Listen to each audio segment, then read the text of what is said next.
So tonight is very much around the sort of deal finding process, which is the most important part of the whole piece of any business.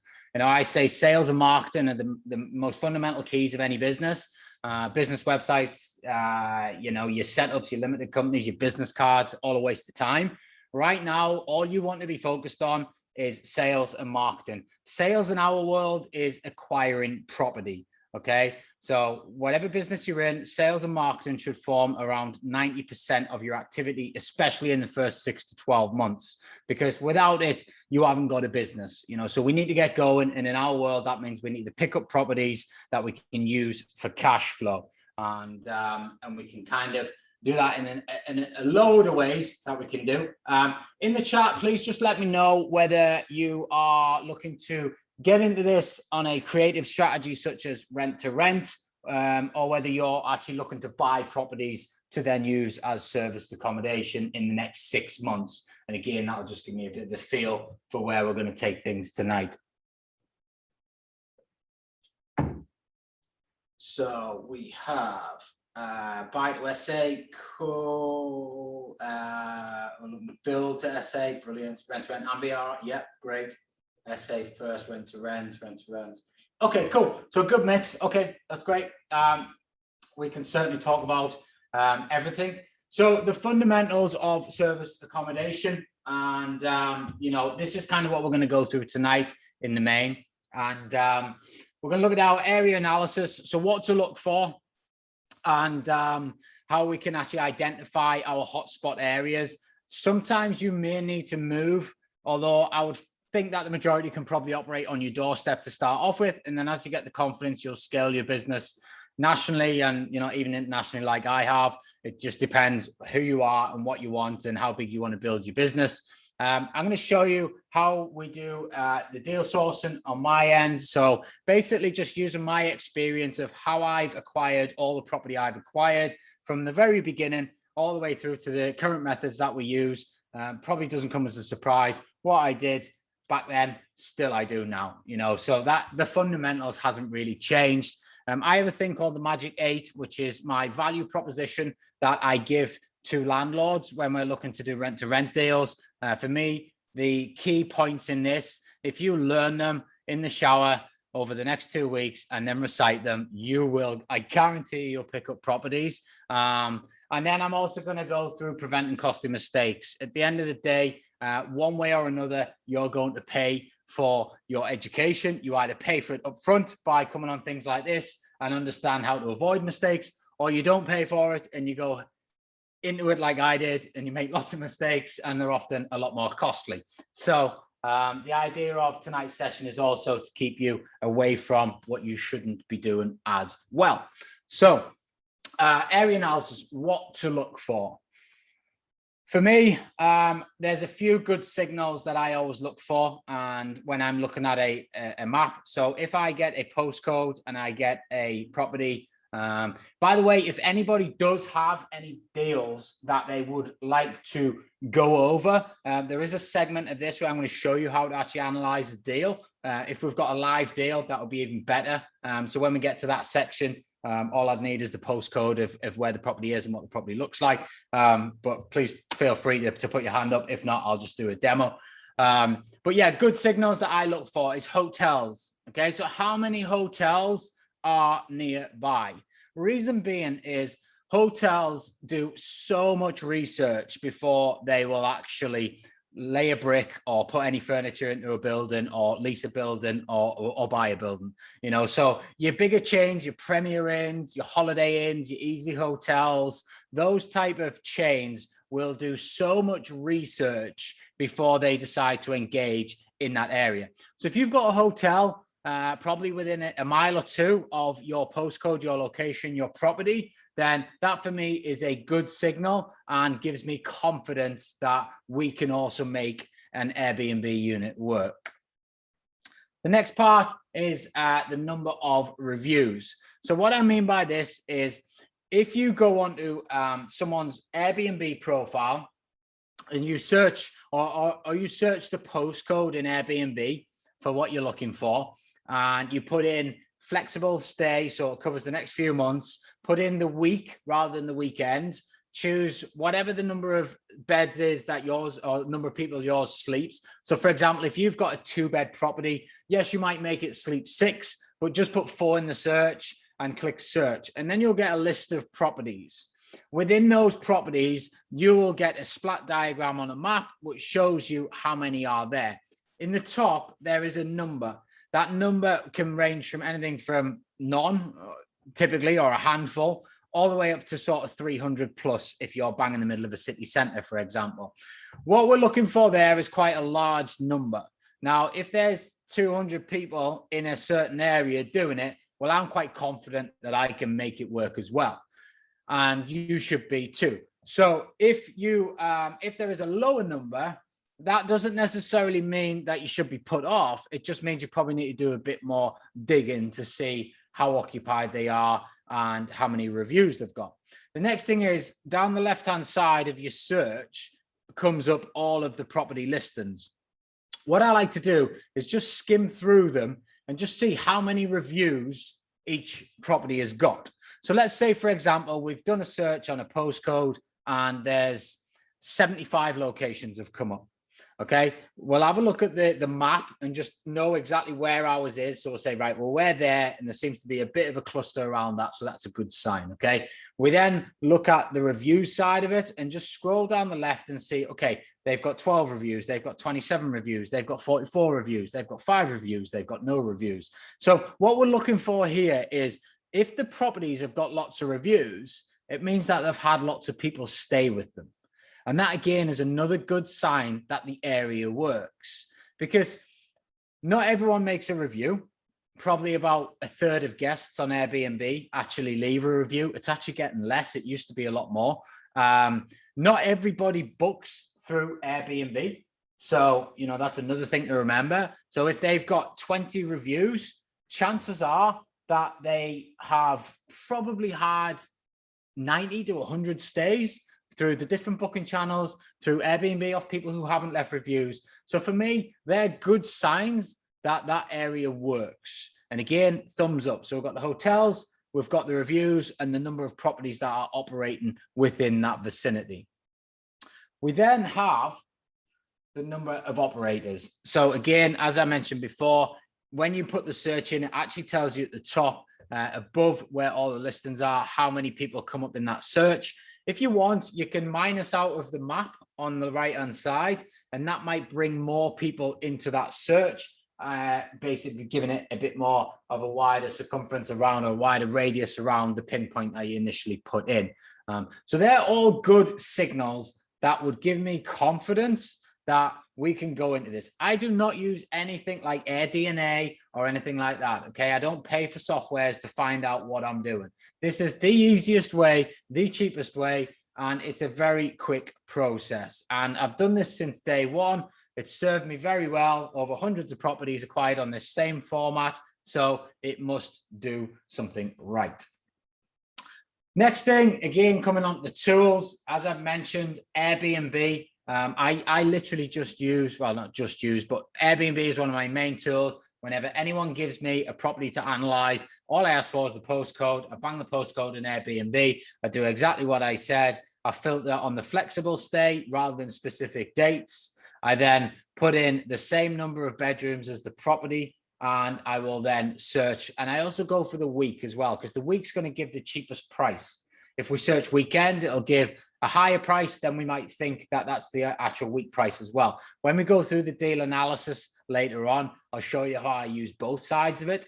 But for now, I use the week, and then that gives me all of this information. In terms of the postcode research, what I then do is I go into the actual postcode, and I make sure that, because what can happen with Airbnb, you can put a postcode in and it gives it a bit of a radius. What I want to do is I really want to narrow it down to the actual postcode, and you've normally got to do that by clicking into the map and just see how many are literally nearby, see what the competition's like. Again, I'm not put off by loads of operators. I think that's a good sign, because the saturation point for this game is far superior than anybody knows. Like, you know, I used to think, oh, I'm acquiring too many properties in Newcastle now. I need to move to a new city. And, you know, when I first started out, but, you know, even to this day, I continue to develop stuff here. And you know, we'll continue to add more, you know, and all the other cities we're operating in, we're adding more and more. And it's like, you know, the saturation point for every operator that comes in, there's also operators that are leaving the business as well, because not everyone is successful in this business. Not everyone likes this business. You know, I'm going to, you know, maybe smash a few dreams here, but this business is hard work. Okay. It's very satisfying with the money you can earn. And when you get it leveraged and you've got great people in your team that can take away a lot of the hassle tasks, it's fantastic. But in the main, where you guys are, you've got a hard road ahead of you over the next probably 6, 12, 18 months to get your business going, and then deal with all the crap that comes off the guests, deal with all the crap that comes off the cleaners. But listen, it can be very, very rewarding, and it's definitely less hassle than a 9 to 5. So, you know, that is kind of the light at the end of the tunnel, I guess. The rent versus the rate. So again, a analysis that I get my students to do as part of their kind of onboarding tasks is we look at what the rents are within the postcodes and what the rates are in terms of a 1-bed, a 2-bed, a 3-bed, a 4-bed on average. Obviously taking that up as well, 5, 6 beds. And we just kind of try and identify, okay, well, those rents, if we have those rates times about 21 nights, then that's going to give us enough of a margin to be able to go. So then we'll investigate those postcodes a bit more and those rents, and they're typically the properties that we want to be taken on. There are some areas where the rent is far too high versus what the ADR, the average daily rate is, and they just don't work. So it's a case of doing your analysis and understanding your area. But in the main, most areas do work. It's very rare I come across an area where I say, I just don't think that's going to work. It's either, you know, it's just got no good signals, or the rent's too high, even though it's got the good signals, you know. But again, I'll show you later on my deal calculator how I make logical decisions rather than emotional decisions based on numbers. Because the minute you get emotions involved in this game is the minute you start losing money. So, you know, really important that you invest with logic and you invest with numbers. So how do we spot good areas?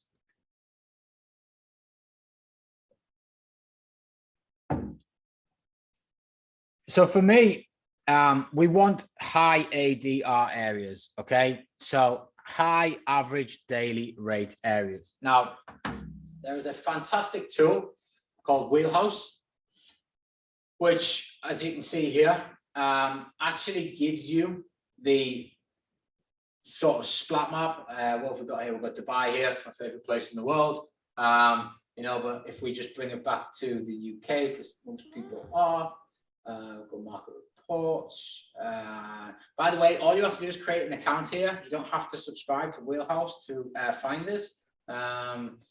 What did we have? Burton-on-Trent in the chat, didn't we? So let's see if they're Burton-on-Trent. So you just have to create an account to get these free market reports. You don't need to actually have a login. Back to view market report.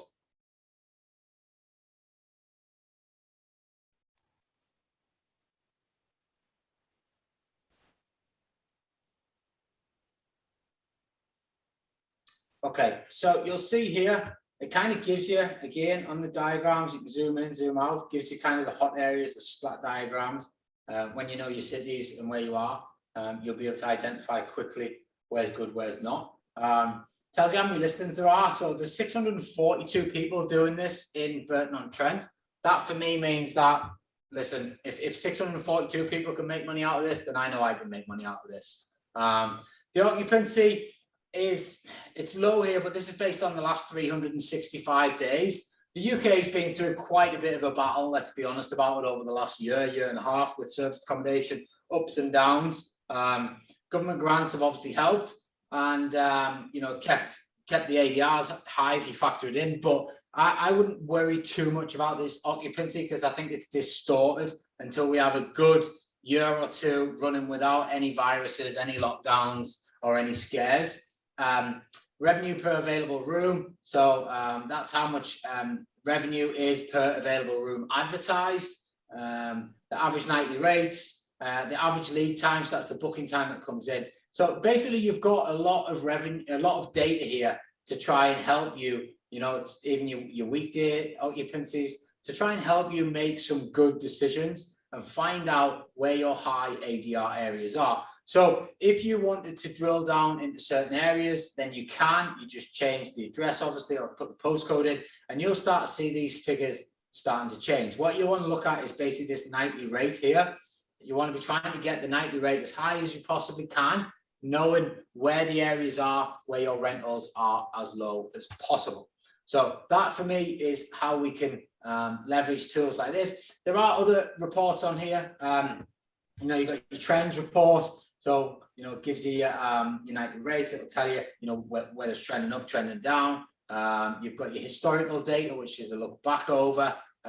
You've got your futuristic data. I'm not sure how accurate this futuristic data is. I think, you know, COVID's taught us one thing, and that is definitely that we cannot predict the future. So we need to, you know, take this with a pinch of salt. But, you know, sometimes it gives you a good indication. However, you know, I wouldn't necessarily be making decisions on it. I always like to look back as opposed to look forward in terms of the data and just see what's out. And then obviously you've got your events calendar here, so it tells you any up and coming events, which is really key for pricing and making sure that we're maximizing the opportunity in the market.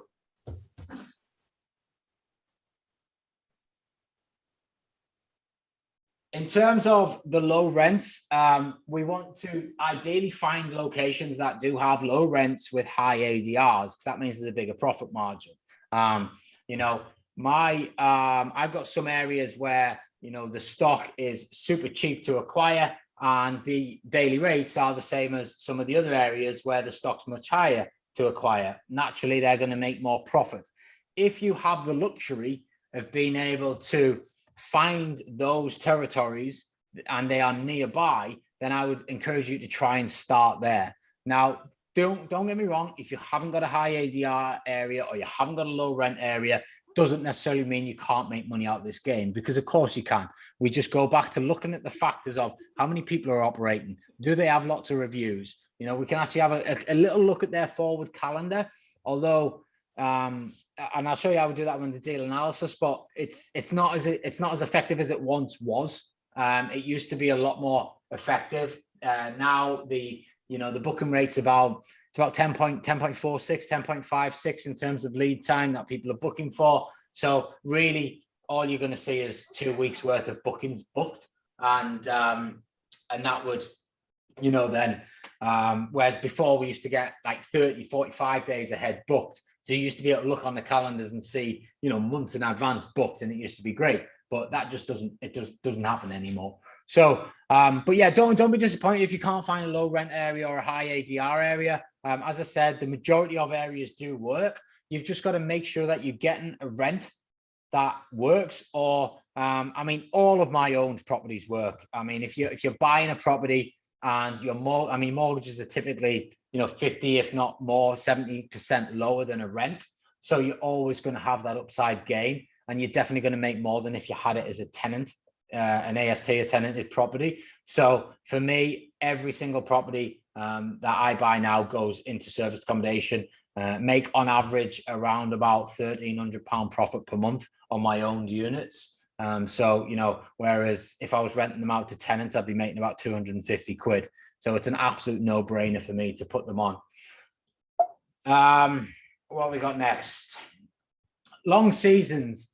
So there are certain places and certain countries that do have longer seasons than others. So for example, the UK has probably 2 to 3 months high season. It has 2 to 3 months low season, and then it has kind of 6 months of average season. So we've kind of got July, August, into mid-June till sort of early September is the high season. We then dip into a low season kind of November, December, January, or mid-November to sort of mid-Feb. And then we start to come out of that into an average season until we get to kind of mid-June. Obviously, we have peaks and troughs with Easter breaks and kids holidays and half terms and stuff like that, which helps. But in the main, that's how the seasons run. Whereas, say, for example, Dubai actually has pretty much 8 months of high seasons because the weather is fantastic for kind of 6 to 7 months. And it only really has sort of June, July, August, where the weather's pretty much unbearable, so no one really travels.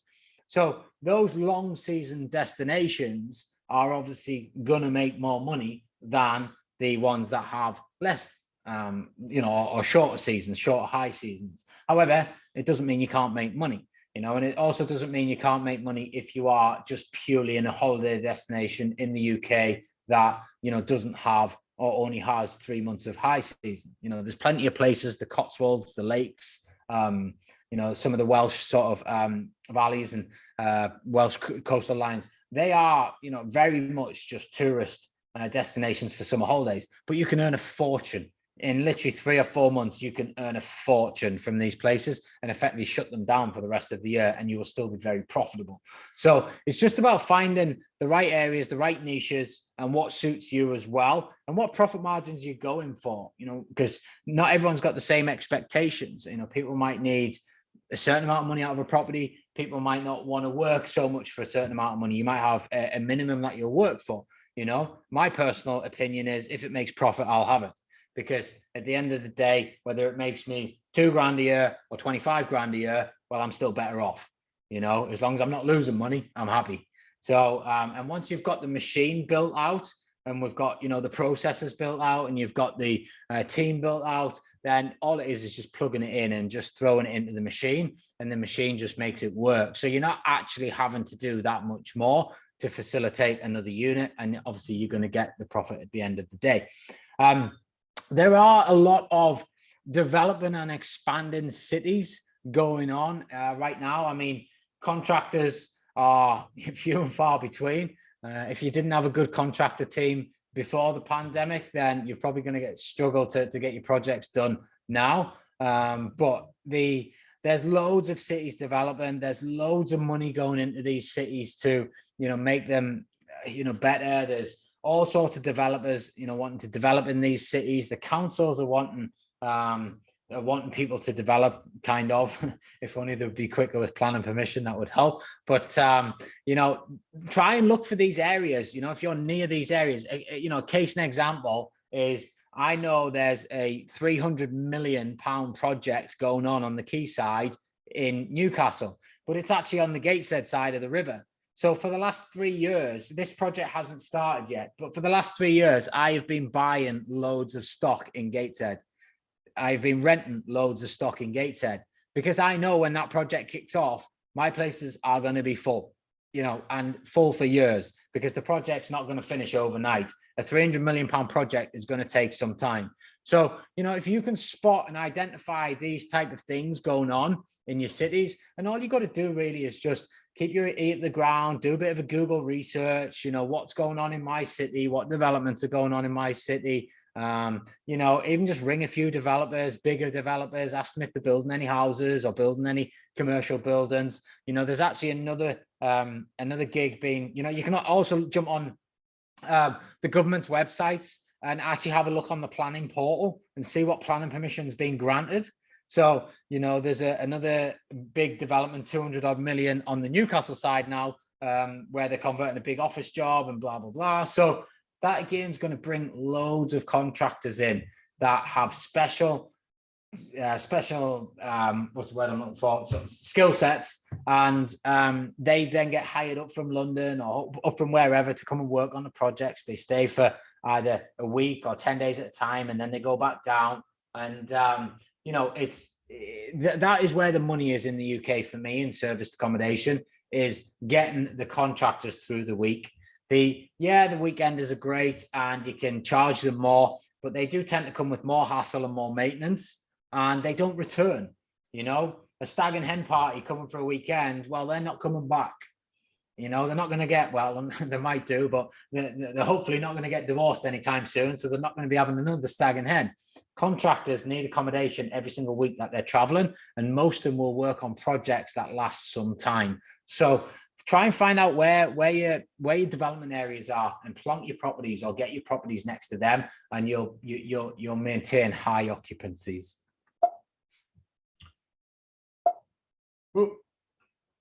Okay, so deal sourcing. I have what I call my famous 5. And since day one, this has kind of been my go-to and still is now. And, you know, unfortunately, there's probably nothing in here that's going to, you know, everyone wants the magic tree, the magic website. Unfortunately, there isn't one.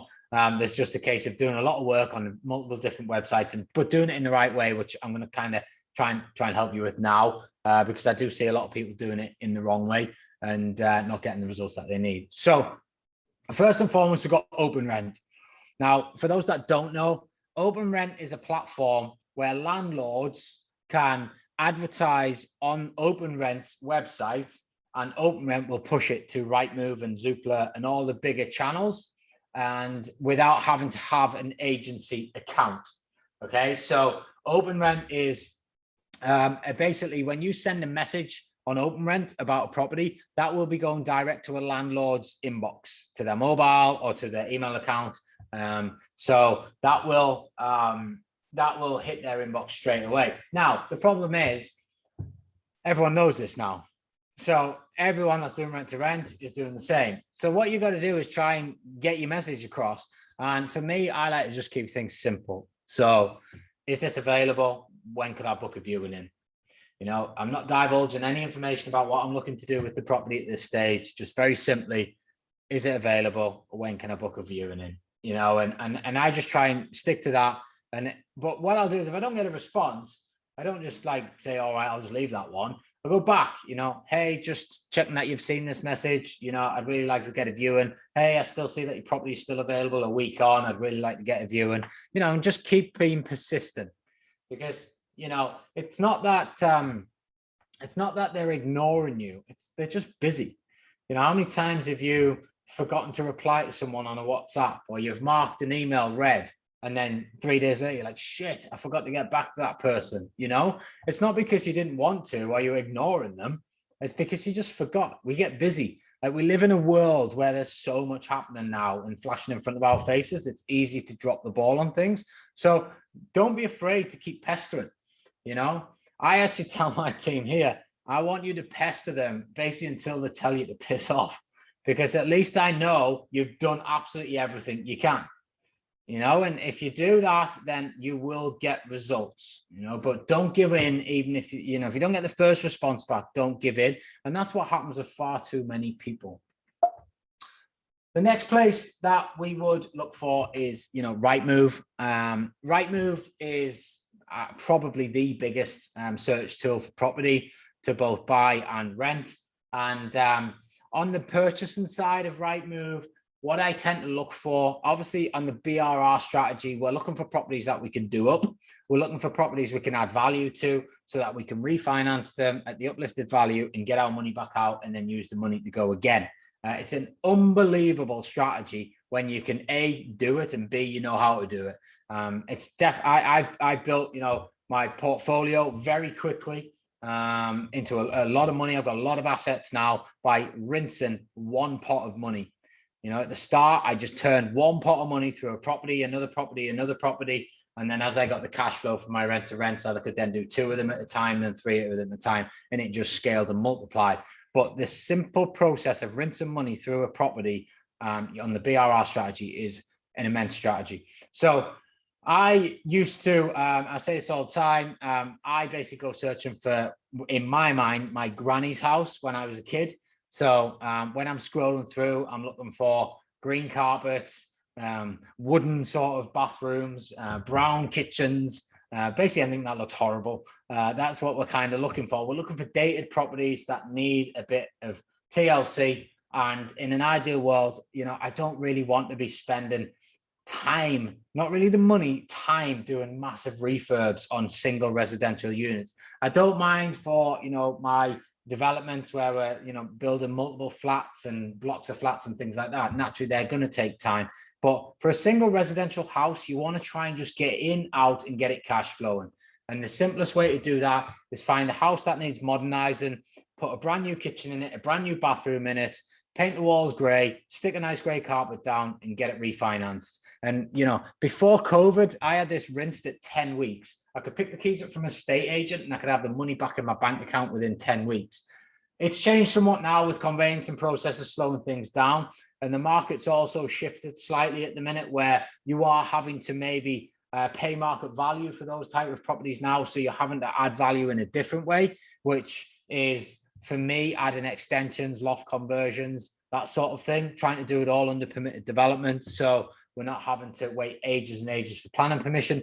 So that has kind of affected it slightly. However, there are still the old traditional BRR deals kicking about, and it's just a case of searching hard and making sure that you're making enough inquiries.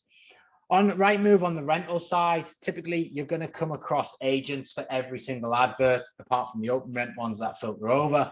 But, you know, this is a good opportunity for you to build relationships with agents, find properties. I'll come on to kind of what we're going to look for. But for me, you know, find properties that are just ready to go. I did far too much refurbing in my early days of other people's properties. I probably wouldn't do it if I could wind the clock back now.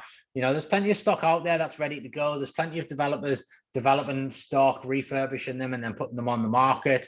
You know, they're the perfect properties to get stuck into, and you can find an abundance of them on Rightmove. And it's just a case of ringing as many agents as you possibly can to, you know, ask the question, you know, is it available? Can I have a viewing? Is it available? Can I have a viewing? The next place for me is Gumtree. You'd be surprised how much property I've actually acquired from Gumtree. And I was thinking about this the other day, what the ROI on it would be. And, you know, you're into probably 10,000s of percent because for one, it's all free. It's only your time that you're investing. But for me, if somebody's advertising on Gumtree, they are very motivated. Whether it's a landlord wanting to rent their property or whether it's a vendor wanting to sell their property, they are hugely motivated, because if not, they'd just give it to an agent, they'd bang it on Rightmove, or they'd put it on open rent, you know? So the best properties are, if you can actually find a property on Gumtree that's for sale and for rent, then that is a landlord or a owner you need to get in front of, because they've got problems. And this game of property is nothing more than solving problems for people. You know, that's all you have to do, is understand what people's problems are. It's like no other, you know, every product's the same in the world. Everyone's got a problem. If you've got a service that solves a problem, you get paid, you know, and this is no different. Property is no different. Everybody has a problem when they are listing a property, whether it's just a simple problem of they want to get it rented so they don't start losing money, or whether it's a more major problem like they're in that much mortgage arrears, they just need to clear the debt and they'll do anything to get out of it. You know, there's so many different reasons why people list properties, but the idea is that they have a problem if they are listing it. So we're there to solve their problems, and Gumtree is a fantastic way to find those properties. You can also create your own inbound flow on Gumtree by creating properties wanted adverts. So in the properties wanted section, you can put adverts out. You could go to Canva, you can create a template, you can change it up. I was posting an advert every single day on Gumtree for about the first 9 months of my business starting up. And I wouldn't say I got loads of leads, but the leads that I did get, maybe 5 a month, were very, very good leads. And most of them, I would say, turned into a deal of some sort. Now, I say it quite often, and I'm sure if anyone here has been following me for a while, I built my business on Facebook. I still continue to build my business on Facebook. I think it is a powerful tool. Downside these days is you've got to really understand how to play the algorithms, because they've made it harder to reach other people. Naturally, you know, Facebook's $1 billion company. They're not going to just give everyone connection for free. So they're wanting people to pay more and more these days. But Facebook groups are fantastic ways to find properties. Again, find those motivated landlords, those motivated sellers. Now, for me, there's plenty of groups like for sale, whatever your location is, apartments for rent location. There's your general landlord type groups, your general deal sourcing type groups. So there's loads of different groups. If you just think of keywords and search, you'll come across a load of groups. Join them, have a little look in them, see if anybody's posting anything of interest, see if there's anything that might work for you, and then just explore them. But the thing with Facebook groups and Facebook in general is you have to have the discipline to show up and do it every single day. 15 minutes, 20 minutes of research, just diving into a few groups, having a look around, putting in the search terms, the keywords, having a look at, whatever you could put in the keyword box, 3-bed, and it'll bring up all the posts that have got 3 beds written in them, and, whatever it might be that you're looking for. So you can use Facebook groups to what I call, go mining. So we go mining for the leads. We find them. You then need to make sure, and this is this is probably the fundamental key where people go wrong with Facebook. If you are not connected with someone and you send them a message, it goes into their message request folder. Those message request folders are full of local hookups with not the right type of people that you want to be mixing with. And 9 times out of 10, you don't read those inboxes. You never go into them. You never even bother with them. However, if you see a post, what you should do is like the post, and then you should comment on the post. I've sent you a DM. Most of you, if you've been connected with me, will have been through this process with me. And the reason we do that is then you get a notification. Everybody checks their notifications. So it then says, Ryan has commented on your post in the Newcastle Apartments for Sale group. So they'll click on that and they'll go to the post. They'll then read, I've sent you a DM. They'll naturally go into their DMs. They'll see it's not in their inbox. They'll check the message request folder and boom, there's the message. That is the simplest way to improve your conversion rates of response rates. Because if you don't do it, they don't know you exist. Your message gets lost in translation, okay? So that is a fundamental piece of the puzzle if you're going to use Facebook that you must do. The other thing you can do with groups is what I call call out posts. So you can put in there, big purple block or a blue block, and you can just put simply looking for a 2-bed apartment in location. Any landlords on here have anything, ? Or looking to buy a 1-bed flat in X location. Anybody selling anything right now? They don't know whether you're a buyer, a seller, a renter, a estate agent, whatever. They don't know. So 9 times out of 10, if they've got something, they'll just respond and be like, yeah, I've got one.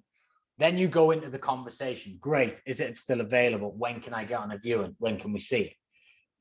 And that opens up that conversation again. And that's all we're trying to do is just open conversations. I say it all the time, you just open conversations and you will get deals. If you don't open conversations with people, you'll not get any deals, because this game is a relationship game.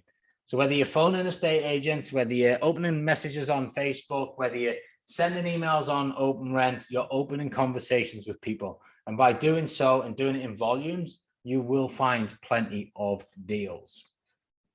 Facebook Marketplace getting more and more popular. The thing with Facebook Marketplace is pages can't advertise on Facebook Marketplace. You can only do it from your personal profiles. So 9 times out of 10, if there are properties on there, although agents do seem to be getting around this at the minute, but if there are properties on there, you can tend to get direct to the person that's actually listing that property. And again, you're opening that conversation, and when you're speaking direct to the owners or, the landlords, you do get better deals, and you also get better traction, because there's no middle person thinking about their agenda. It's just what you can do to help each other, how you can solve their problem. And you can always relay your message 100 times better than an estate agent can or a middleman can, because not only do you have the understanding of your business and how it works, you're also passionate about it. And for me, that is what probably won me a lot of my deals in the beginning when I didn't really have any experience, and you know, I probably was winging it a bit, but I turned up, I believed in my service, I believed in what I was doing, I was confident about what I was doing, and I showed that passion. And I think when people can feel that, they want to do business with you, they want to work with you. Whereas, you know, an estate agent, I mean, I've got so and so and he wants to rent your property, would you do it? No. Okay, thanks, I'll tell them. You know, it's not going to work the same. So for me, always try and get direct where you can, and you will get plenty of deals. So they're kind of the 5 places that I would be hanging out if I was you. If you could allocate 20 minutes a day to each one of those, I guarantee you would find a hell of a lot of deals over the next 30 days.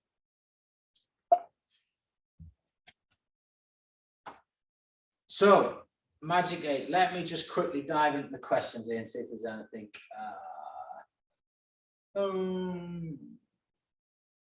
Is there a specific market you target, for example, vacations, corporate contract? No, I just target profit. So if it makes profit, if it stacks up on the deal analyzer, which I'll show you in a bit, then I go for it. What's your average investment in furnishing a rent-to-rent property? Mine is a lot less now because I wholesale furniture and I'll buy 30 or 50 grams worth at a time. So it's a bit different, but you know, if you are, I guess, furnishing and you don't have the luxury of wholesale trade prices, then you're probably, it's difficult because I actually got asked this question the other night off one of the mentees. You can furnish these places on Facebook Marketplace, for example, and keep them cheap. But then you're investing a lot of time going picking all these things up. So it's that time versus money reward, you know, so you've got to always weigh that up. So you can probably kit a 2-bed house out for under 1,500 quid if you want, if you go bargain hunting. But, you know, if you want to just get it done quickly, you might have to pay 3.5 or 4 grand. And then a company will just come and do it, take all the rubbish away and it's done, it's ready to go. So I guess you've got to weigh up the time versus cost. Website for nightly rates is Wheelhouse. When just starting a rent event, what's your tips for providing credibility to the property owner to enable opening the conversation, closing the deal? I try and get in person. I think you're more credible when you're stood in front of somebody and you can relay your passion and your trust and you can echo the values and you can objection handle without them sort of just putting the phone down or going away. You can actually stay there in the moment and keep going through it. I think you just got to ooze confidence. And for me, if anyone didn't think I was credible at the beginning, I always just offered personal guarantees. I was like, listen, I own my own house, I'll give you a personal guarantee. And that normally just gets you over that hurdle.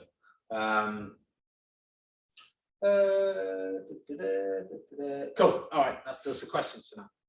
Hopefully that helps. All right, so Magic 8. Learn these. Like, seriously, learn these.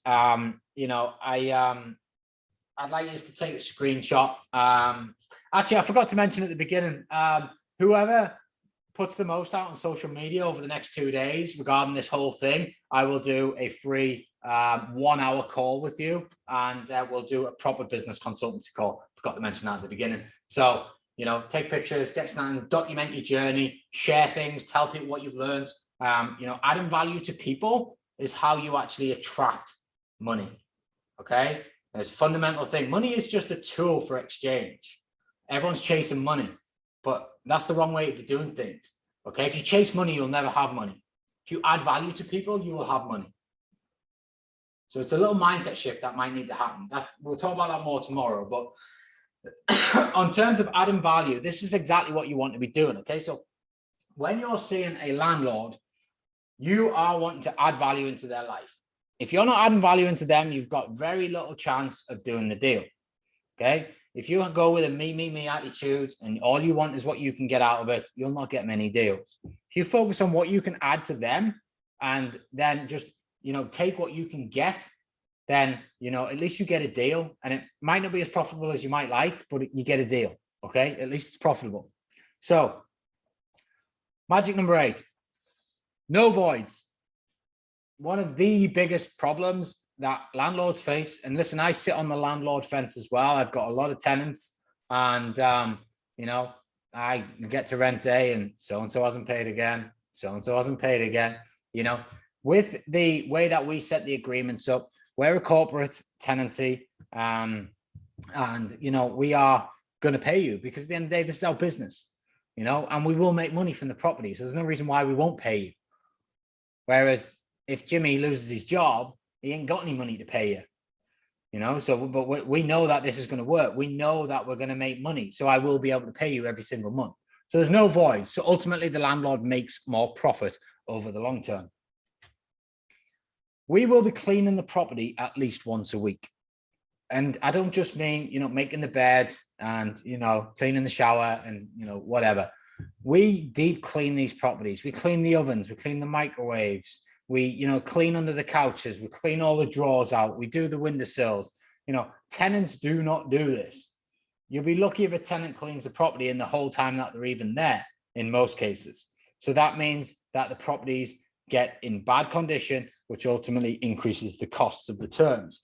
So for us, we're cleaning the property at least every week, i.e. we are keeping it in show home condition every single week because we've got a property that we are advertising on a platform saying, come and stay with us. This is what it looks like. If a guest does not walk into that, they're not going to be happy. So we have to keep it in that condition at all times. We will refurbish the property in the main. So again, I touched base on this earlier. I did a lot of refurbishments when I was in the early days. I do a lot less now, but we will still paint feature walls, potentially replace carpets, and just make them, you know, up to a nice standard, which adds value to the property for the landlord without them having to put their hand in their pocket. So, you know, it's not often that a tenant will come along and say, I'm going to refurbish your property for you on my pennies. Normally they'd be asking the landlord to pay for it and then they'll move in. Kind of touched base on this before with the clean. We will hand the property back with no end of term refurbishment required. So typical tenant hands a property back. A landlord's looking at least $1,000 to turn that around, you know, even just get it freshly painted or replace the carpets. There's always something wrong. So it's very rare that you get one back and there's nothing to do. We will hand it back in that show home condition because we have to keep it like that every week to be able to attract guests. Chances are you'll not actually hand these things back. It's more the landlord that wants them back, but then that's a different conversation and you can actually offer to buy the property because that's normally why they want them back. But if they're good properties, you're going to keep them for a while and there'll be no issues. Any damage we'll fix. So any damage caused by the guest, we fix. Any damage caused by tenants, you don't normally get them fixing it. What tends to happen is they don't pay the monthly rent the month before they're about to go, and then the deposit that they left is useless because that only substitutes the rent that they've left behind. So, you know, tenants, they're not daft. They know how to work the system. So any damage caused by a guest, we will fix.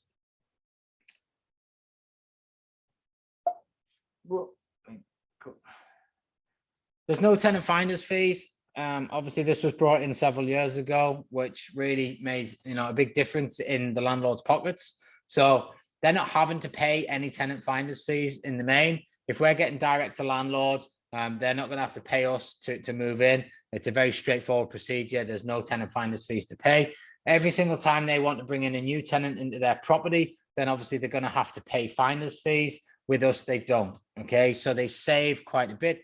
The typical tenant finder's fees right now is a month's rent. So, you know, it can be quite a chunk of money, especially if you're having tenants turn every, you know, year or 14 months, or in some cases sooner. So, you know, it can be all these magic 8 points. You can link them back to more profit in their pocket. And that's what landlords like to hear, because that's why most of them do it, is for an investment. And they want to get as much of an ROI as they can. So always link it back to, listen, we can make you make more profit. There's no ongoing management charges. You know, we don't charge 10% or 5% to manage the property for them. However, we are actually managing the property for them because we're cleaning it every week. You know, we're checking it every single time a guest checks out. We've got softwares that check that property. We get photographs of that property. You know, an estate agent will do that once every 3 months if they're lucky. You know, we're constantly in touch with what's going on in the property. and we know what's going down, but we're not charging them a fee for it. We're just in there. We're looking after it for them. And the main thing is, you know, we do want it for a long time. So, you know, in the main, I've got I would say I've got 97% of the properties that I've ever taken on.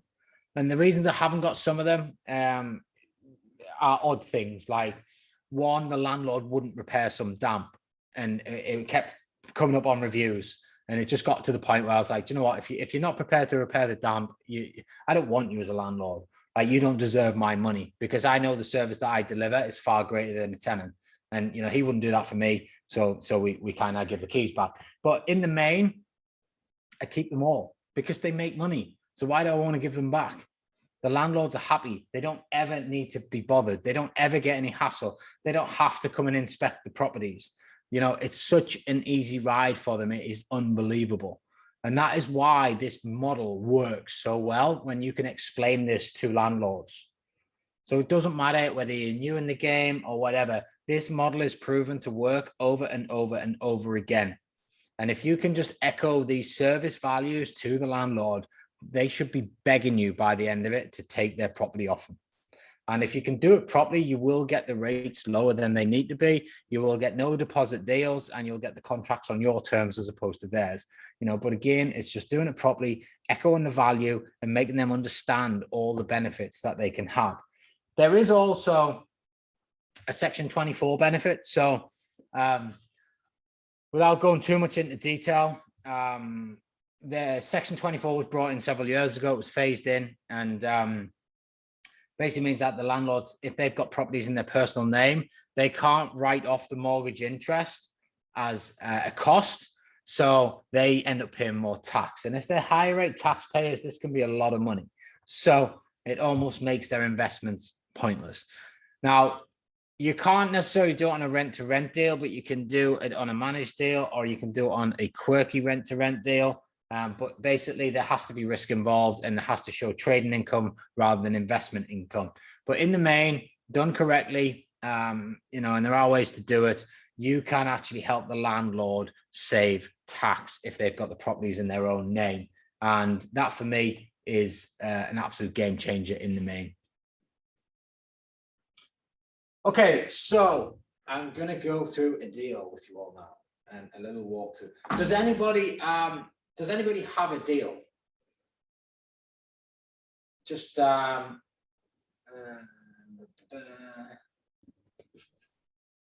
if anyone's got a deal, pop it in the chat, or if not, I'll just go through it. I'll just make one up. Let me just answer see if there's any questions here. I've got a property that I'm going to see tomorrow. Okay, right, we'll do that one. Yeah, we'll do that one. Perfect. So are you staying under the threshold available to let number of nights to be exempt with business rates on the rent to rent, and therefore only paying standard council tax? No, you want to be on business rates, okay? It kind of pisses me off a bit, that people, the advice that gets thrown out in Facebook forums about it. If you're running a trading business, which service accommodation is, you have to be on business rates. You know, there's no question about that. And you know, anybody that's advising differently, you just don't want to be listening to them, because it's incorrect. But one of the main things that I think has really come to the forefront in the last 2 or 3 years is, if you do the job properly, you get supported in times of desperation and, you know, problem times. So, you know, the government stepped in and said, do you know what? Like, the hospitality industry has been absolutely crippled. Those that are on business rates, we're going to support, you know, and then you had everyone scrambling to get on business rates because they didn't do the job properly in the first place, you know, it's because they want to save an extra 20 quid a month. Like, you do the job properly in the first place and you'll always be looked after, but you should be on business rates.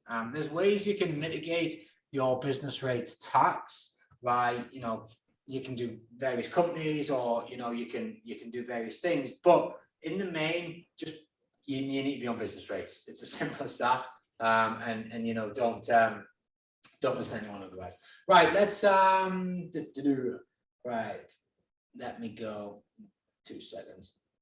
Where's my screen?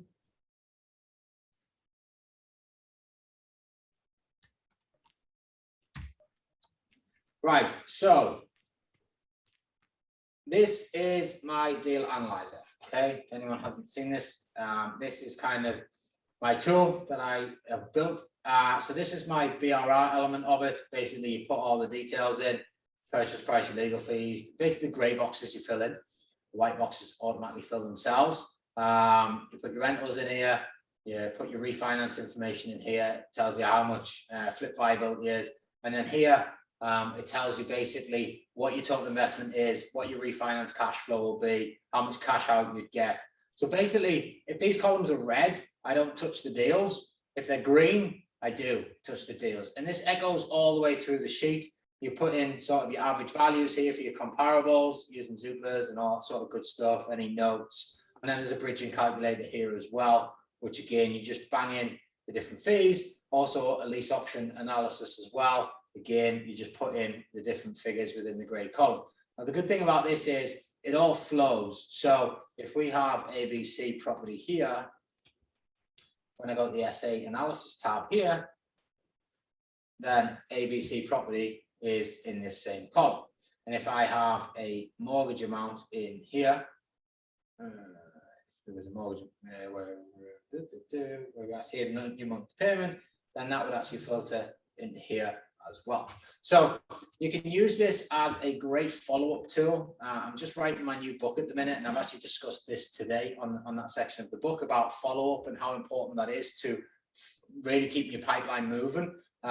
You want to be, making sure that your pipeline is constantly there. You want to be, tracking the deals. You want to be keeping an eye on, what's happening, accepted, rejected, pending, not the right property. You can use this spreadsheet or a spreadsheet of your own to just keep on top of anything. But let's use it for the sake of this deal. So, Brango, what's the postcode? B42. You got the full postcode? Yes. Hang on. Let me get it. It is B42 2TP. So, right, this is what I was talking about before, where you go, I'm flexible here, as opposed to a calendar and selecting dates. So I go, I'm flexible. I choose 3 months. So I've got 3 months, and I choose the week section here, as opposed to the weekend to start off with. What size property is it?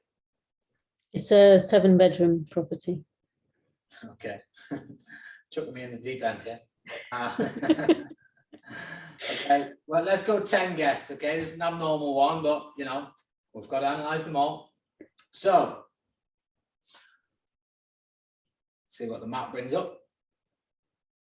Okay, we've got plenty going on here. So what I'm looking for here, you see this 36 days in Perry Bar. Okay, so we've got 36 days. So this is the confidence thing I was talking about, the good signals.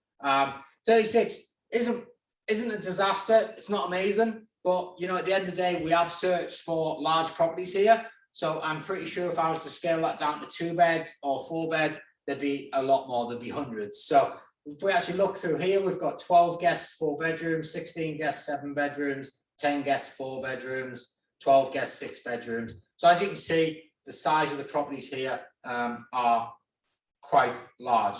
Now, the next thing we do remember is look at the reviews. So no reviews, no reviews. 16 reviews, no reviews. 72 reviews, no reviews. 24 reviews, 52 reviews, 3 reviews. 15, 384. So this is starting to show me that I'm confident, right? I'm already confident. I've got good reviews. I've got a decent number of large properties, which is, a good sign. So the next thing that we want to do is start looking at the actual financials. So let's just jump over to here. Is this a rent-to-rent or a BRR? It can be a BRR. It's a potential PLO option, but so he's open to rent-to-rent. So my idea was to come up with a sort of an agreement where I can do rent-to-rent to then fund the purchase. So rent-to-purchase. Okay. All right. Right. Well, let's just stick with it. So yeah. Furniture cost. Is it Well, got any furniture in? Pardon? Got any furniture in? No, it's empty. Okay, 7 bedrooms.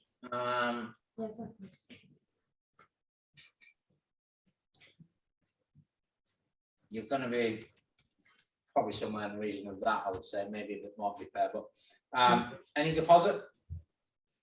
No, I haven't contacted. I've been there. Well, I'm seeing it tomorrow, so I don't have any details as such. Okay. I'm hoping not, because Okay. we're open to it. Do you think it needs any refurb? Yes, it does. It does. What does it need? It's going to need a new kitchen. It's going to need all the rooms will need refurbing, really. So it's going to be a big job. Let's put 20 grand in there. I mean, this is probably going to knock out rent to rent deal, but there's other ways we can look at it. Any idea on the rent? 2,800. That's the initial. Okay. Rent. Council tax are probably 240, light power cube 150, water rates probably 80, repairs and maintenance probably 100.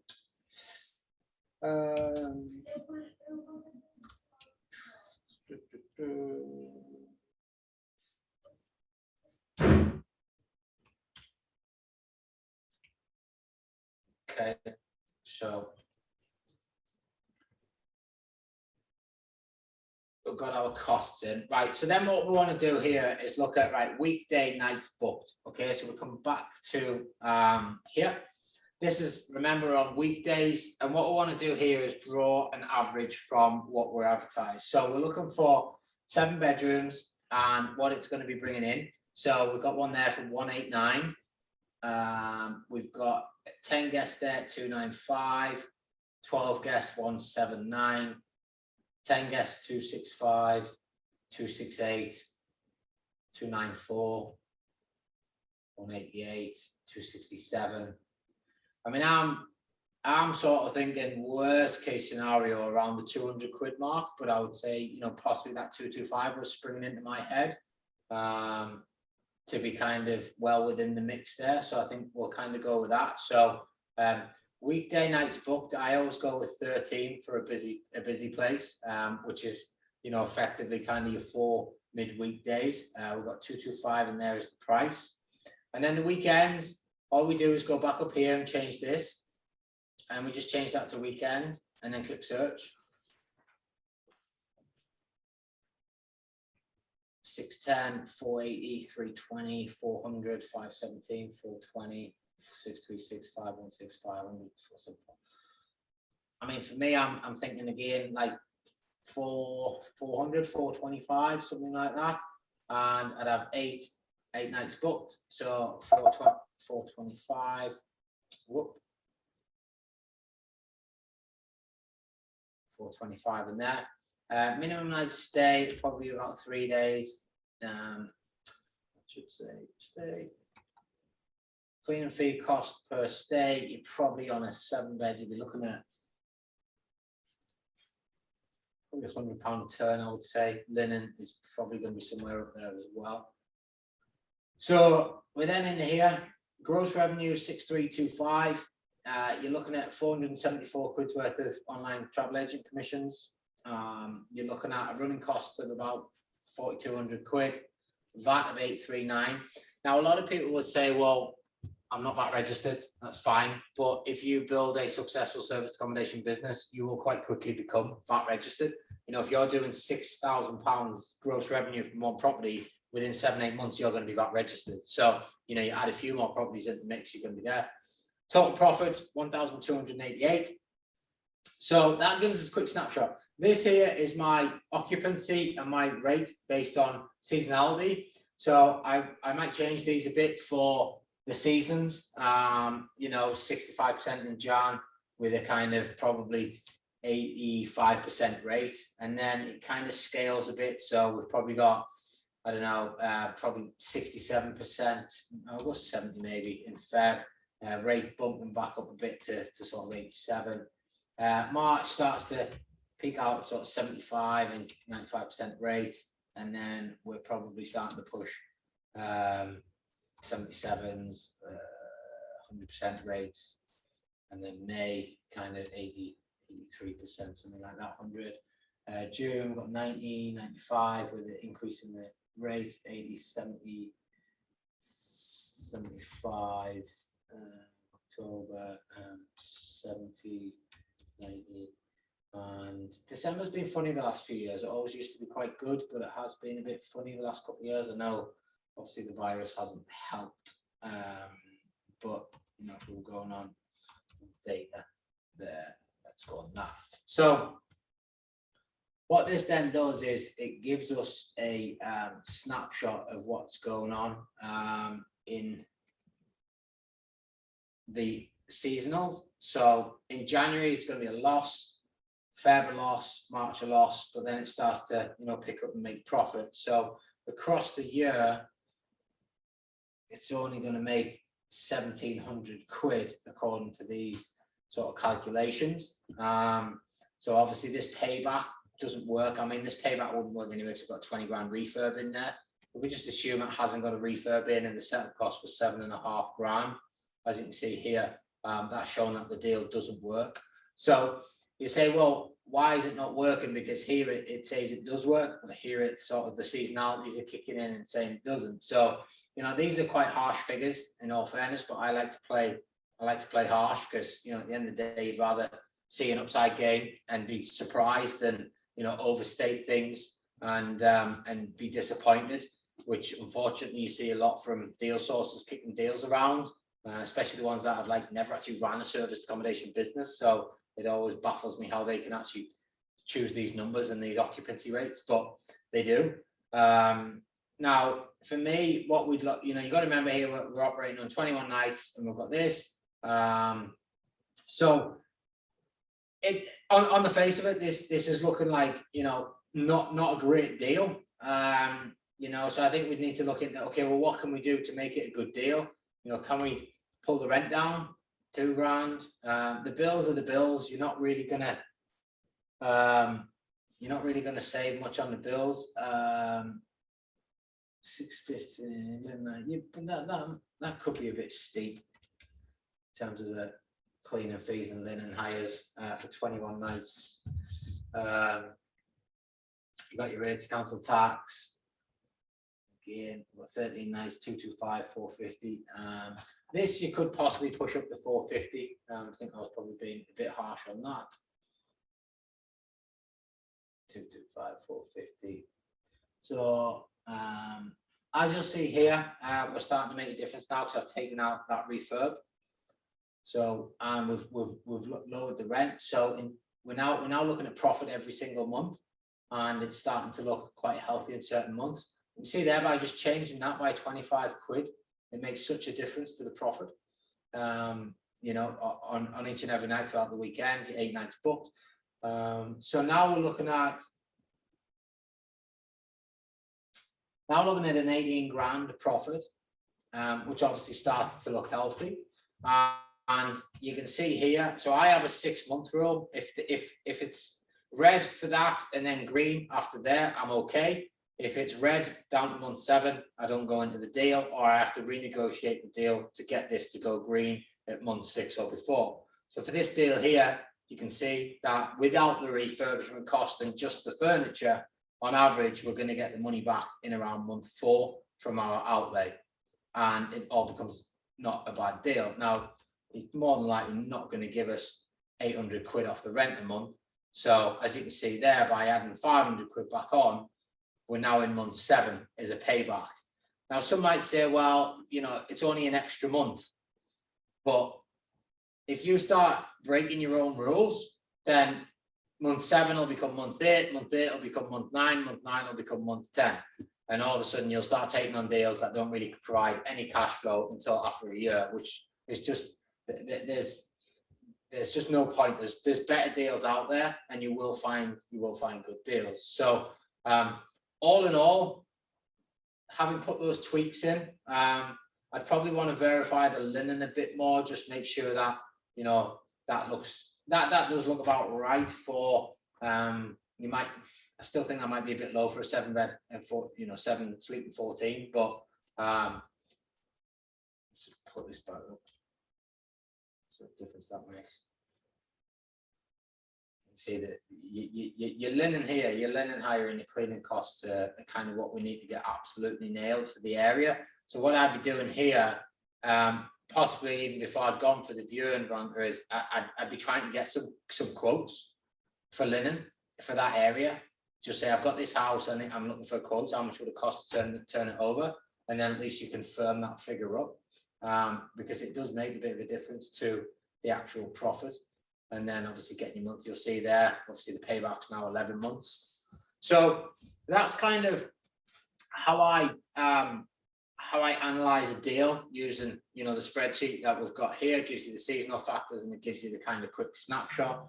And then if you want to dig into BRR, the lease option side of it, we would come down here and we'd put in here all the different details of, you know, what the current market value is, what the agreed term is for the lease, the predicted end value, and then, you know, so on and so forth, and it all goes through and it'll actually tell you what your rolling profit is per year based on the agreement. So so many things that you can do, but the main thing is that you've got some form of tool to be able to track everything through, create a follow-up tool, but also give you a decision based on numbers rather than emotion, because it's easy, especially at the beginning, to invest with emotion and just get deals. I did it, you know, I made the mistake, took on some properties that shouldn't have taken on.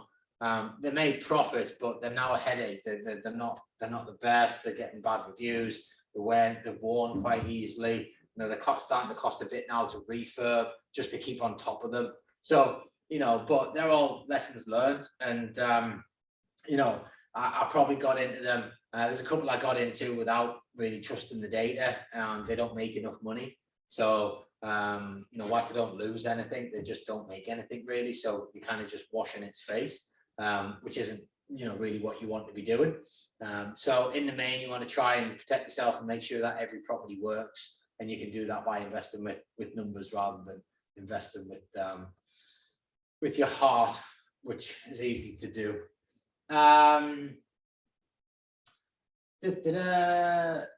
Right. If there's any questions on that, please just shout. Brantley, do you have any questions on that? Seems though it is a deal, or? No, thank you. I think I'll go and view the property just to establish a relationship with the agency rather than getting the deal as such. Yeah, I mean, you know, again, no viewing is wasted. Yeah. Again, I was actually, you know, talking about this in my book yesterday. No viewing is wasted. I went on a lot of viewings, especially in the first probably 2 years.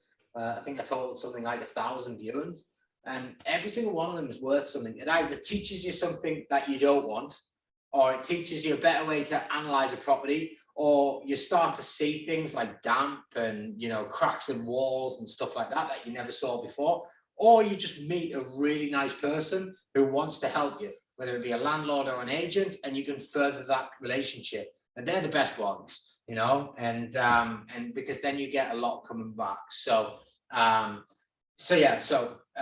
go and do that. And I wouldn't write this deal off, you know, let's have a look at it once you've done it, and we can see where we stand once you've costed up the refurb.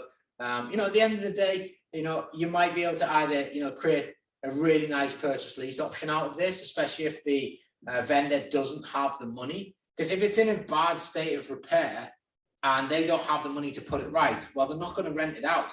So they now have a big problem. If you can solve that problem for them, then you're going to get a good deal out of it, because they have no option right now if they've got no money to put that property right.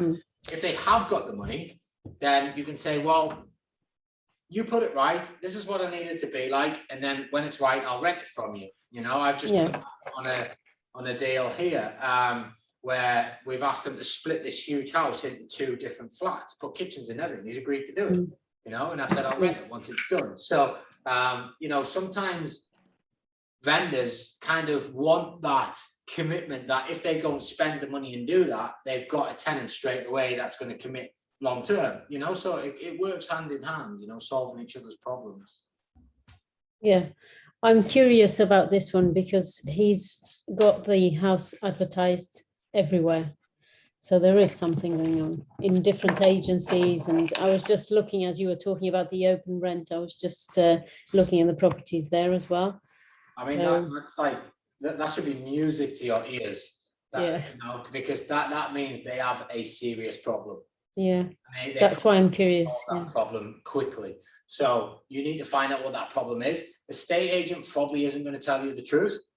So you need to really open up the estate agent by trying to get on board with them. But if they're quite closed and they're not going to tell you the truth, then you may want to pull the land registry and send the owner a letter just saying, listen, I'm not here to cut the estate agent out. I just didn't feel like they were telling me the true story. And I'm a very creative, I've got a business that creatively buys property or rents it. And I think if we had a conversation, then we could really help you, you know, solve your problems. I've noticed it's advertised everywhere. So you're obviously keen to get out of it. You know, you're not looking to cut anyone out the deal. You just want to speak to them direct. Yeah. Okay. Cool. Thank you. No problem. Sasha's asking, isn't business rates more than council tax? It is, but that doesn't matter. Like if you're running a trading business, it has to be on business rates. You know, I can't stress that anymore. You know, but anyway, I'll let everyone make their own decision on that one. But you need to be on business rates. So keep the questions coming, and we are nearly there. I will do a Q&A at the end if anyone's got any questions, and then we can go in it. So preventing costly mistakes. Now, as I said earlier, one way or another, you're going to pay for it. You either pay in your education or you pay for it by trying to wing it and do it yourself without really the correct education, and then you get bitten. I've done both. I've got myself educated and I've, you know, not had the mistakes, and I've, you know, tried to cut corners, and, you know, it's cost me. So, you know, it is what it is, and we all do different things, and we all make choices in life. We have the A road or the B road, and, you know, sometimes we choose A, sometimes we choose B. But what we have to do is always learn from them. And the best thing you can do is learn from other people's mistakes. So what I'm about to tell you, please take note, and please don't do it, because you know, that is the point of view, you know, coming here tonight to learn something. And, you know, if you can just take one thing away, it's don't do what I've done, which have cost me money when I could have avoided it. Okay. So, front guy, I would not now probably spend more than £2 grand refurbing someone else's property.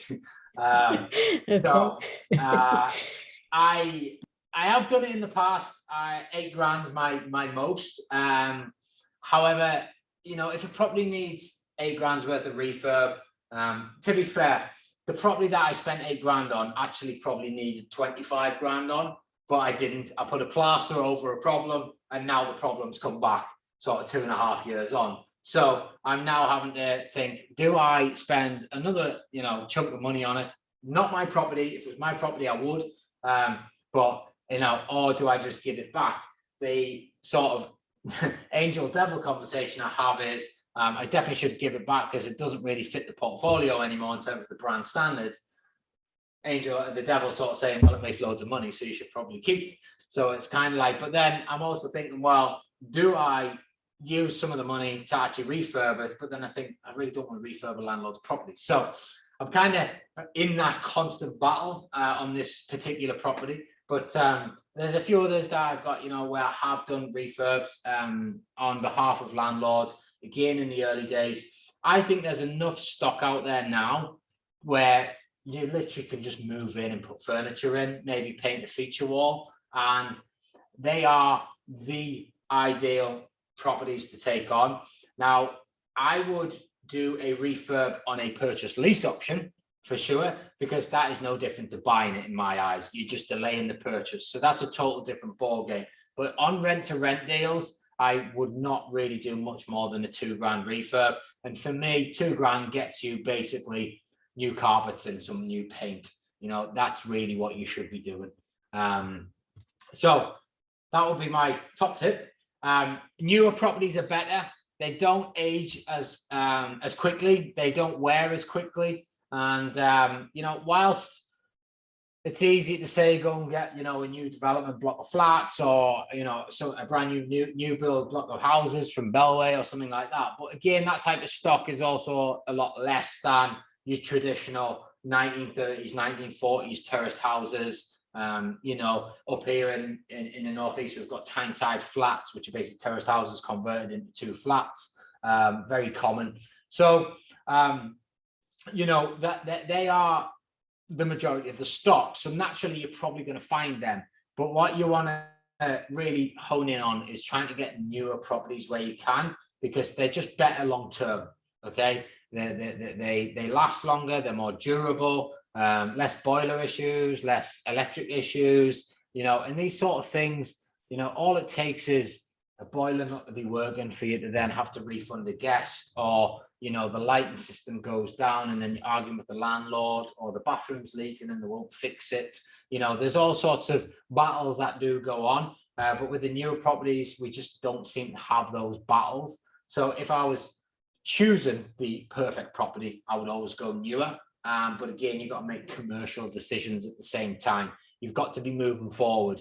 You know, if I want to achieve my goal of 1,000 properties, I have to appreciate that I can't always be picky and get new properties. I'm going to have to take some of the older ones on, you know. But what I do now with the old ones is I either get the landlords to do them up to a standard that meets the brand standards that we've got. We're going to talk a lot tomorrow about branding and marketing.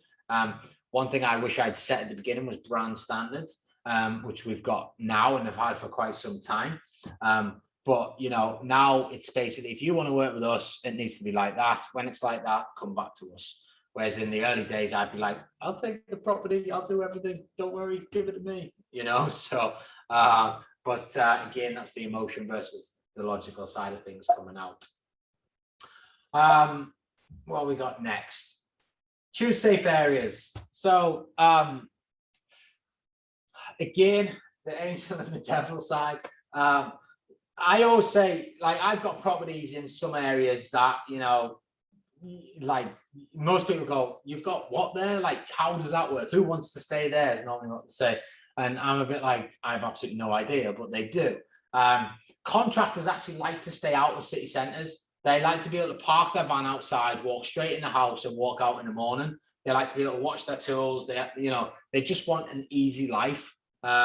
So they actually tend to stay out of the cities in the main, which in a lot of cities, you know, some of the rougher areas can be kind of on the fringes. But those type of properties can work. And a lot of people, I've got a lot of stock in quite a rough area of Newcastle. And when I tell people who are landlords in Newcastle, they're just like, how do you ever do that? And I'm like, well, at the end of the day, you know, if I was going to Liverpool and staying on the fringes of Liverpool, I don't know what areas are rough or not rough, but if there's an Airbnb and it's telling me that it's that and it looks nice, then I go, right?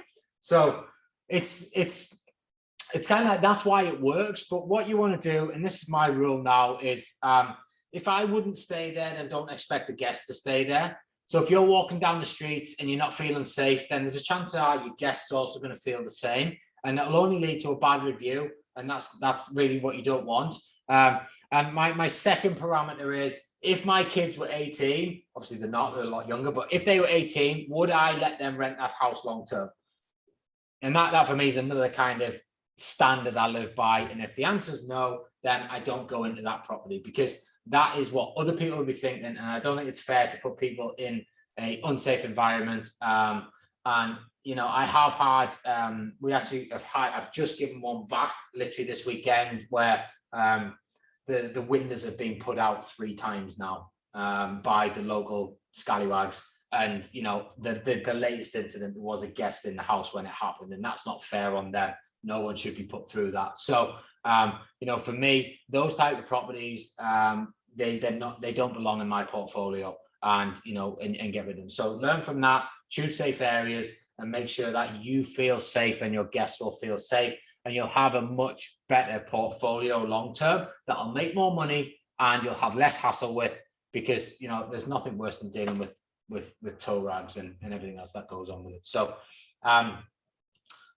leasehold agreements and contracts.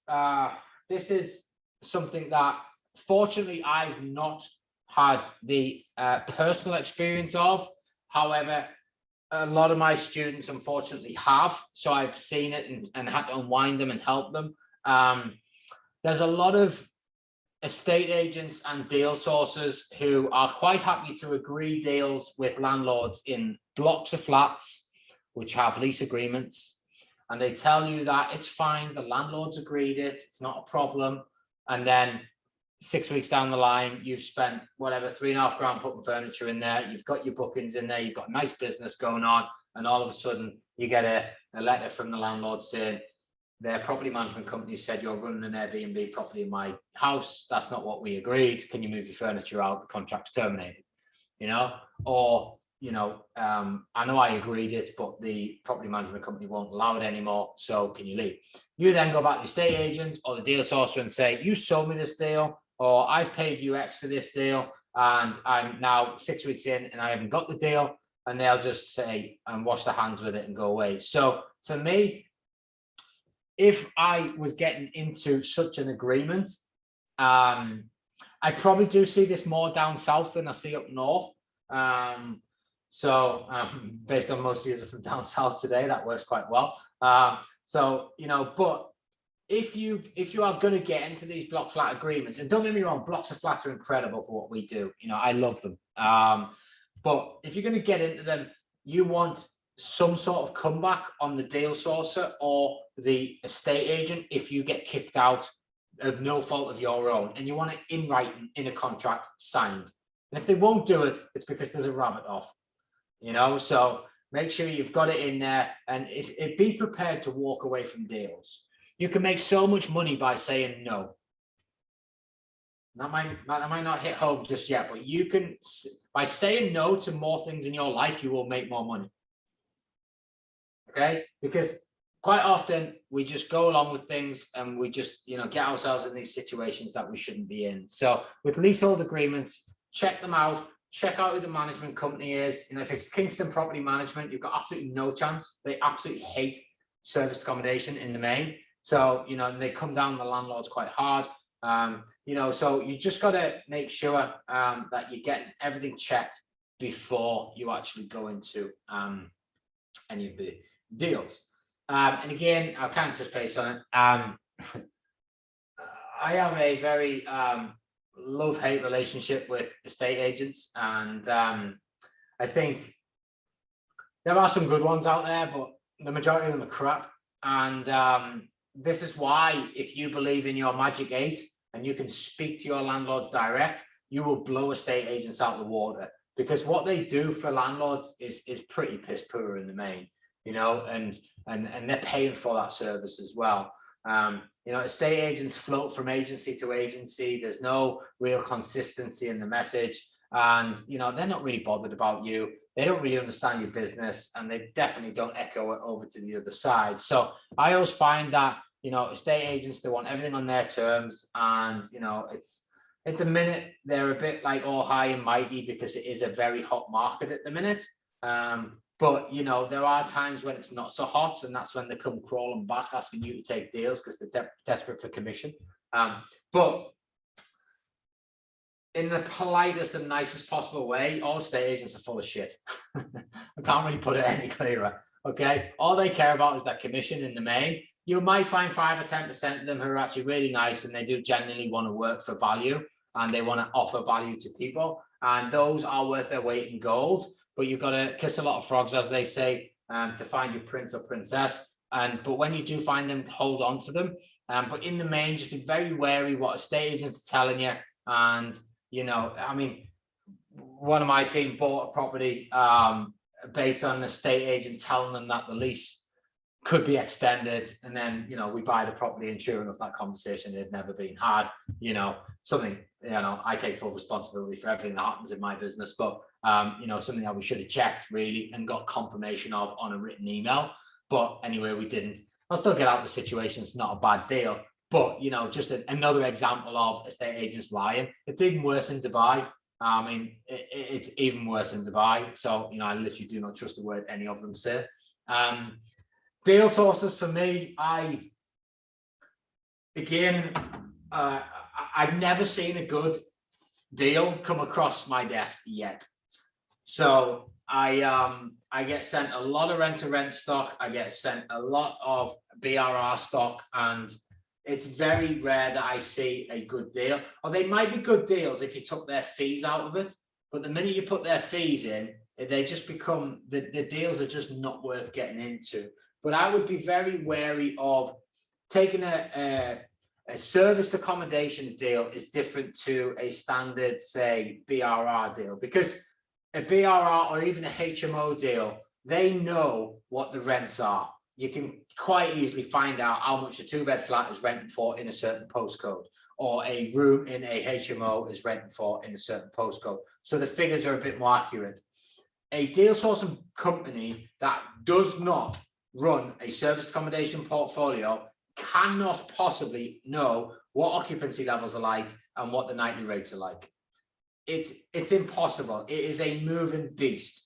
Like dynamic pricing, you know, I have somebody employed in my business that just does pricing. Every single day of the week, they are in my portfolio, on the platforms, on the tools, just doing pricing. That, like, it is a moving beast. It changes daily, it changes weekly. So I don't understand how a deal sourcer can say, oh, it's 75% occupancy, it's going to make X, Y, and Z. Like, how do you know that? And how do you know what the occupancy is? So just be very, very wary. And businesses that do serviced accommodation and are sourcing deals, I don't really understand that, because SA is a very profitable game if you get a good deal. So why do you want to give it to somebody else? You know, and you'll get all the excuses, oh, cash flow and this and that and the other. But the thing is, with serviced accommodation, you can make them cash flow in the first week of operation.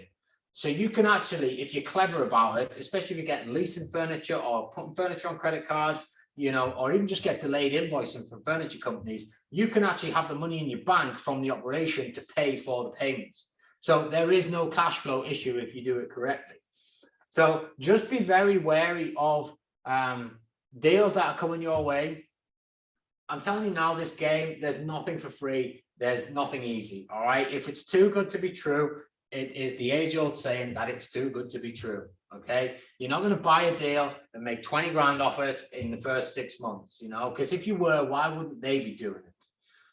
And it really frustrates me that there's a lot of these type of companies popping up and just ripping people off, basically. And, you know, we see it time and time again on Facebook, and it's not nice to see. It's not how business should be done. And, you know, I would like to protect you guys from making those mistakes. So that's why I'm quite passionate about it. And that's why I really like to, you know, open up a bit more about it, because I think it needs to be said. And I don't mind saying it on the open forums either. But Branka, you have raised your hand. Yes, so my question was, you were talking, when you were talking about the safe areas, so if you're looking at a deal that's far away from you, so like you were saying in Liverpool, how would you know? There's a website called Street Checker. Okay. And it tells you basically how many people have been stabbed in the last 6 months and how many shootings there've been and all that good stuff. So it tells you what the crime rates are. It tells you what the police incidents are and stuff like that. So it's pretty good. And you can also, you know, listen, the world is so connected now on social media that you can drop a question on any Facebook group and, hey, what's so-and-so area like? Anyone live there? And you'll get like a load of comments, and you'll be able to, you know, base the comments. You can also jump on, you know, I actually put a TikTok video up the other day of a street in Liverpool, and you know, you can jump on Google Earth and actually walk the streets and see, you know, how many boarded windows there are, and, you know, how many, you know, just what you can almost get a feel yourself by doing it on Google Earth. So there's loads of little clever ways you can do it. Okay, thank you. Cool. Yeah, so again, coming on to the final point of this, with deal sourcing fees versus an internal team, this is a mindset shift that needs to happen. A lot of people think, oh, well, I'll just pay 3.5 grand for a deal, and then I've got a deal and I'm making money. And that's fine. But what you don't get by paying a fee is you don't get to understand the process of how it all acquired. So how did the source it? What was the marketing set? You know, how did they do the negotiation? What's the contract terms, etc.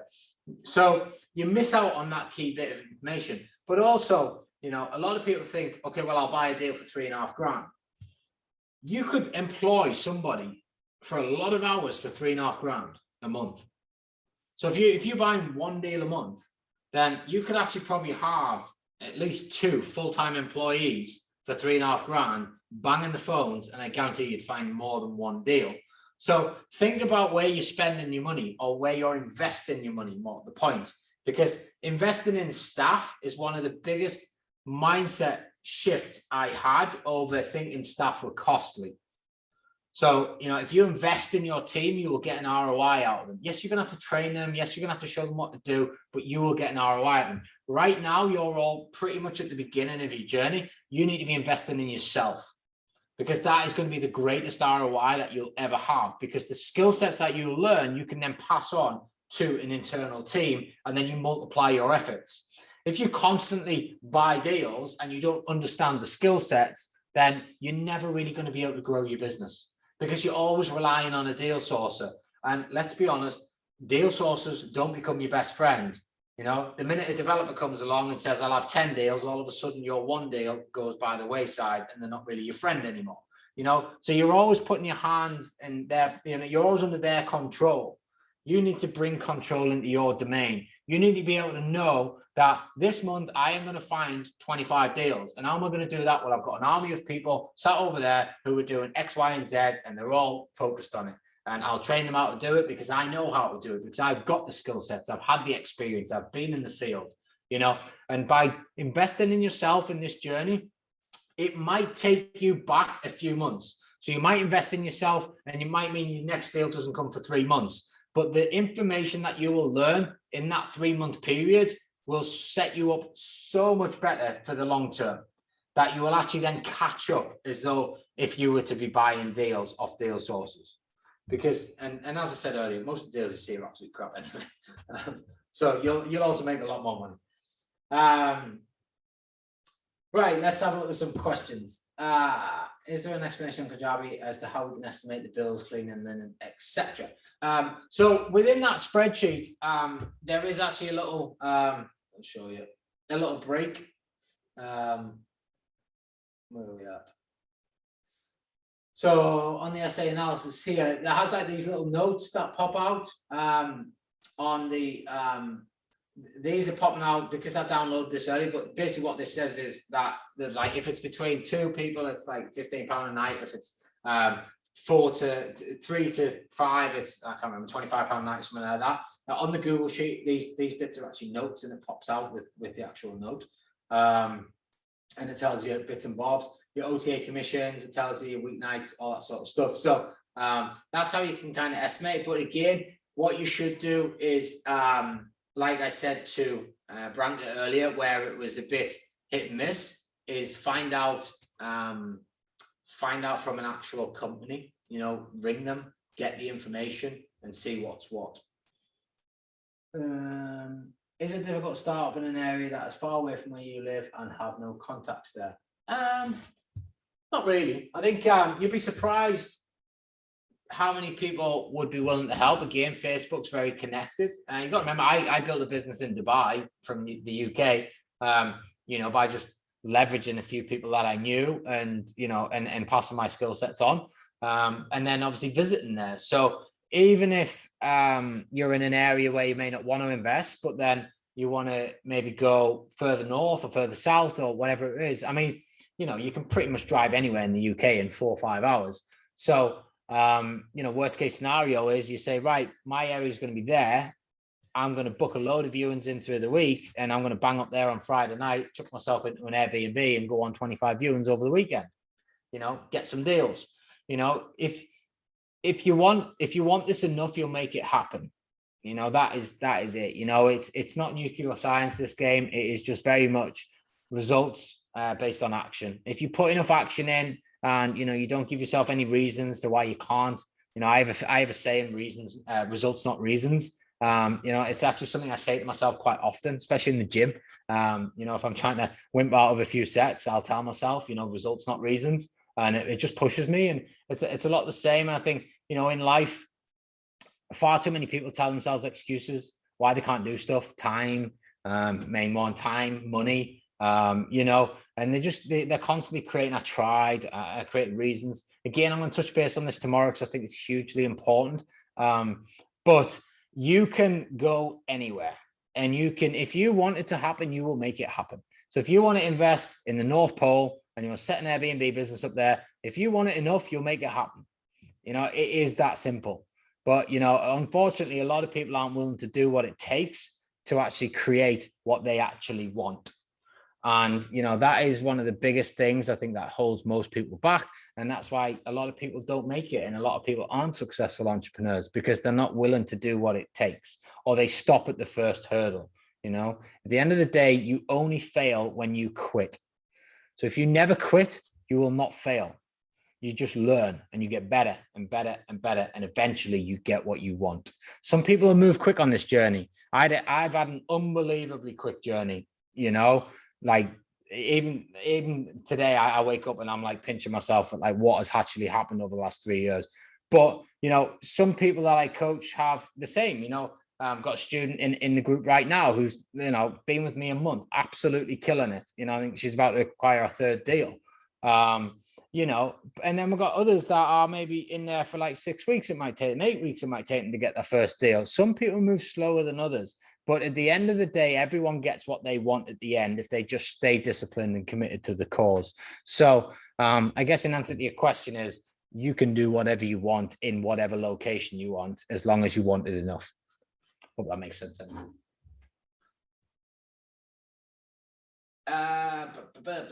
Okay, can we download the deal analyzer tool? You can purchase the deal analyzer tool.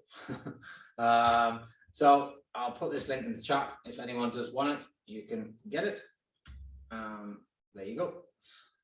So again, one of the best skill sets I ever taught myself, and I would honestly, I'd go and jump on a course on, you know, Udemy or somewhere like that, just a little cheap course, is how to write formula on Google spreadsheets. Like, it is an absolute game changer for your property business. You know, when you understand how spreadsheets work and how to write formula and how to put numbers together, you can honestly, it changed everything for me. It makes life so much easier. You can quickly analyze deals and, you know, away you go. That was one of the best skill sets I've ever learned. It's a life skill. It's a life business skill. And I think you should all have some sort of basis in it, and you can learn it quite quickly.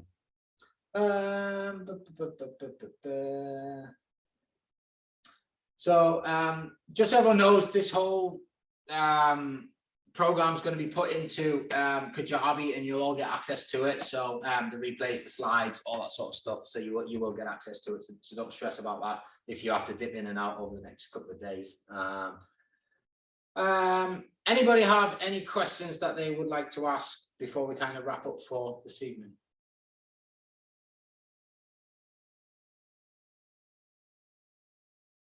Not a quiet people. Thursday night, it's late, I get it. Last thing, if there's no questions,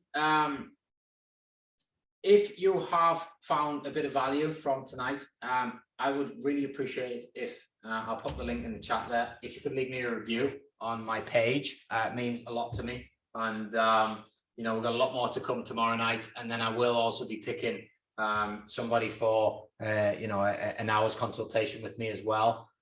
So whoever does the most, whoever, you know, gets out and about on Facebook and leaves me a review as well, then, you know, you're more than likely going to get picked. So is there an explanation anywhere on Kajabi? Oh, no, about that one. If you don't really go through a stage of deal sources, what are your main marketing strategies to get landlords renting out the properties? Well, you are a day ahead of yourself, son. So tomorrow we're going to be going through marketing and branding, and I'm going to be showing you all the different ways that we can get direct to vendors. But in the main, I've kind of told you, sorry, direct to landlords. I've told you, you know, before how you can find them, but tomorrow we're going to touch base on it a bit more. So I'll save it for then. When developing a new build with SA in mind, what are the key considerations that we need to factor in? I mean, so I guess from my experience, I'm developing 16 flats at the minute. So key considerations are maximizing bed space. Obviously, we need to just get it passed through the council, whatever way we can, but then we'll look to tweak the design internally, but making sure that obviously building control sign it off at the end of it. Smart locks, I think, you know, if I'm developing anything now, it's I want to be putting smart locks on just to, I think technology is going to play more and more of a part in the serviced accommodation arena. So, you know, whilst we've still got very old school lock boxes on a lot of the properties, any new stuff we're bringing on now, we are putting into the smart lock sort of environment. And then over time, naturally, we'll have more of a dependence on that. Security cameras in the hallways, that type of stuff, we're plugging all them in. What else are we doing? Depending on where it is, you know, you might want to consider remote linen cupboards and storage cupboards that can be accessed through keys. So, you know, for example, a guest checks in and maybe they want an extra pillow, or maybe, I don't know, you know, the night number one, something happens, they've got a bloody nose and, you know, they've ruined the linen that they're on, they need another bed. Rather than sending the cleaners out, you can have a storage cupboard with a remote key access that you can actually get your team to open and let them go in. You know, if there's a camera there watching them, then you know that, you know, not much is going to go missing. So there's so many things now, but I think the main thing around it is technology. Because at the end of the day, if you're developing, you're going to make them nice. You're going to put nice bathrooms in. You're going to put, you know, nice kitchens in there, and you're going to try and maximize the bed space. So, you know, that is kind of a given. I think easy access, easy entrance in and out is one thing. Parking's another thing that I think they want. But for me, it's technology in the main. So, you know, making sure that you're putting, you know, high-end wiring in that can deal with your servers, and, you know, potentially having servers in the building that can run all of your different type of tech. You know, you could go into the noise awares and things like that as well. But I think in the main, if you want to try and automate your business as much as you can, again, I'm going to talk about this tomorrow, then you probably want to start getting tech focused. I think nowadays, if you're not into technology as a business owner, I think you'll get left behind. I think you need to be understanding technology, and without it, I do think you'll get left behind as a business, because the world's moving at such a fast pace, and technology is leading the way. I mean, you know, you've got people buying houses in bloody virtual reality places and stuff at the minute. I mean, God knows where we're going to end up. We'll all be buying serviced accommodation units in virtual reality and hosting random people that we don't even, they're not even people. But anyway, that's a different world altogether. But that is unfortunately where we're going.